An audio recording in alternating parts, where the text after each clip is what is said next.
Alam nyo, para sa atin dito sa Lean Six Sigma, data is absolutely everything. Pero let's be real, raw data, wala masyadong kwenta yan kung hindi natin naiintindihan. So para sa session natin ngayon on Descriptive Statistics, pag-aaralan natin yung mismong pundasyon ng data-driven decision making. As your master black belt, I'm gonna show you exactly how we translate raw numbers into actionable process insights para malaman talaga natin kung may quality ba yung proseso natin o naglolokohan lang tayo. Mabilisang tingin lang sa pag-uusapan natin for this module. First stop, describing process performance. Tapos, measures of central tendency, followed by measures of dispersion, and finally, we'll wrap it all up with a complete process picture.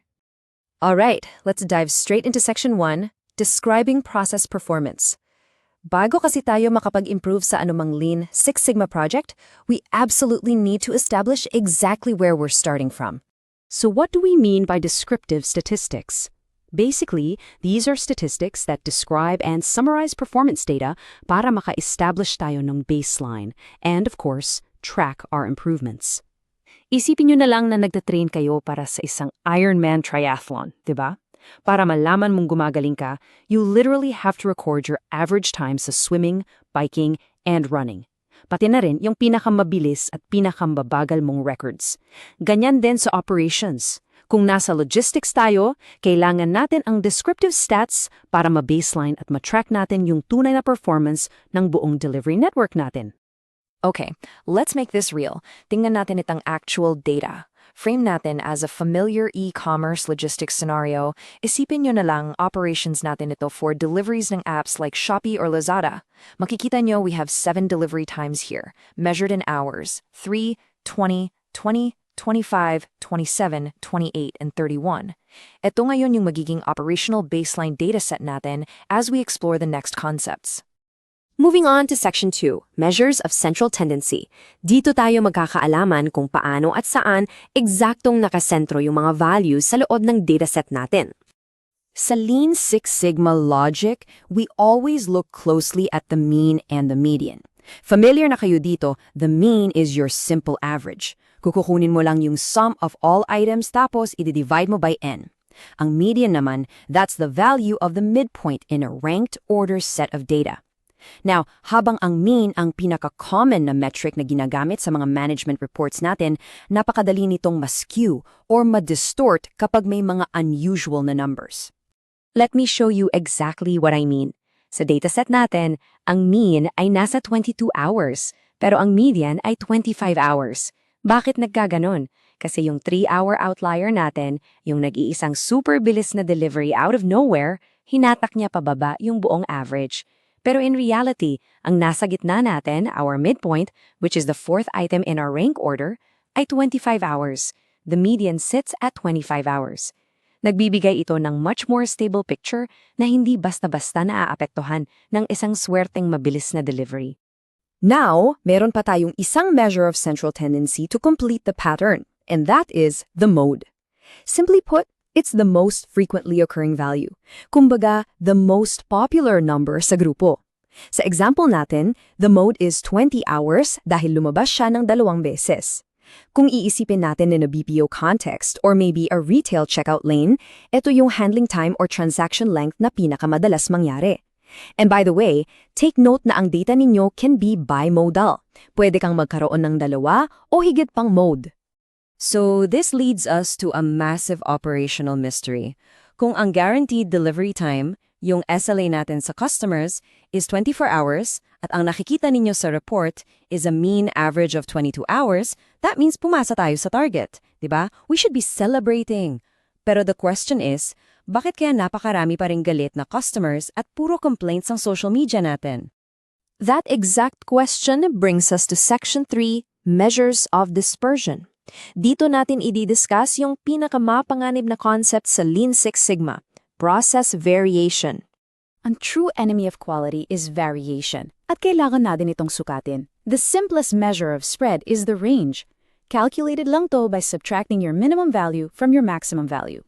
Mula 31 hours, ibabawas natin yung 3 hours, so our range is 28 hours. Ang LSS logic dito is immediate visibility. Pag nakita mong 28 hours ang agwat ng pinakamabilis sa pinakamabagal mong delivery, alam mo nang may malaking problema sa consistency ng operations nyo.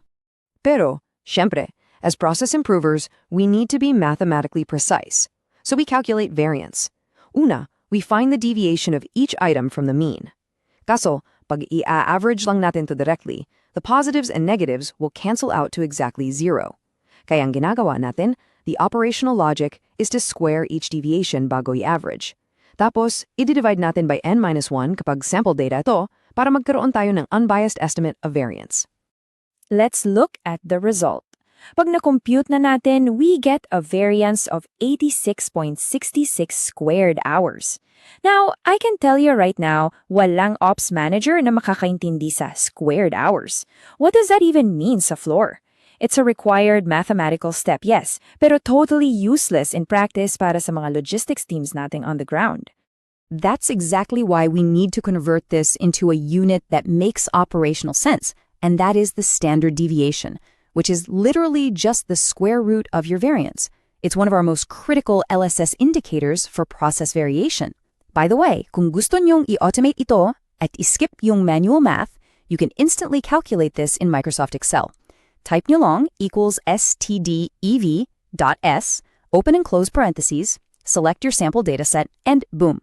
Tapos. So applying that standard deviation formula sa data natin, we get 9.31 hours. And this brilliantly illustrates our problem. Sa isang operation na nagpapromise ng strict 24-hour delivery commitment, a deviation of 9.31 hours means massive, completely unacceptable variation. Umalon ng napakalakas ang delivery times ninyo. Minsan sobrang aga, pero madalas sobrang tagal. Section 4. The complete process picture. Dito natin pagtatagpi-tagpiin lahat. We'll synthesize central tendency and dispersion para makita natin yung buong katotohanan. Ito na yung buong dashboard natin. Mean is 22, median is 25, mode is 20. Tapos, we have our spread, range at 28, variance at 86.67, and our standard deviation at 9.31. Kung ang data natin follows a perfect normal distribution, yung beautiful bell curve na walang issues, the mean, median, and mode would be exactly the same. Pero dito, magkakalayo sila. And because we're looking at the standard deviation, we finally see the true stability or instability ng proseso natin. This gives us what we need to solve the mystery of our angry customers. Just look at this stark operational reality.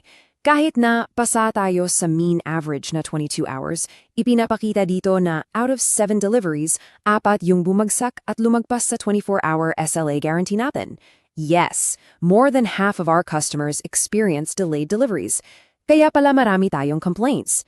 Actually, the average straight up lied to us about the quality of our process. If you only rely on the mean, you don't get the whole picture and you'll likely set yourself up for failure. This is the core reason why Lean Six Sigma exists.